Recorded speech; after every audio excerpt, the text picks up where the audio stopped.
Hi, John Peterson here. Let's talk about how to figure out or identify who should be your ideal client. There's a lot of this stuff in education, coaching and mentoring at the moment. I'm not sure how well understood this is. I'm going to talk about some key elements about your ideal client. Now, why should you have an ideal client or an ideal client avatar? We call that an ICA. The reason you should have one is to remind yourself who you're trying to attract to you, to your brand, to your product or service, to your business, right?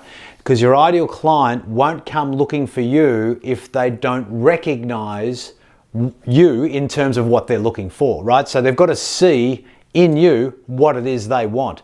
So who's your ideal client? See, if you're attracting a whole bunch of what we would call rats and mice, if you're attracting clients you don't really want, then you've probably failed to identify your ICA, right? That's the key. So let's talk about the ingredients that, $2.5 billion worth of growth has resulted in terms of an ICA. Here they are. Number one, they've got to be willing to pay you what you want to earn. That's right. They've got to be willing to pay you what you want to earn.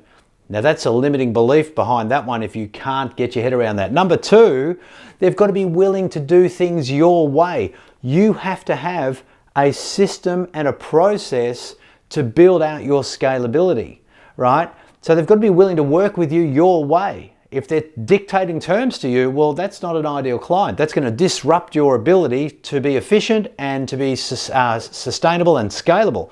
Okay, then they've also got to be willing to work with your people. You want to hire people and recruit a team that can actually help get the work done for you, right? And you want clients that are willing to work with your team and your systems, right?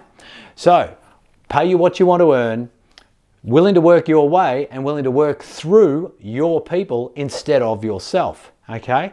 They're the three fundamentals. And on top of that, they've got to be willing to be your raving fan, like a test study, a case study, a testimonial, social proof. You need them to be one of those as well. And finally, maybe even actively recommend people just like themselves. There you go. There's the 5 key things. If you get that right, your business will just, believe me, it works every time. Nice to share with you. See you next time.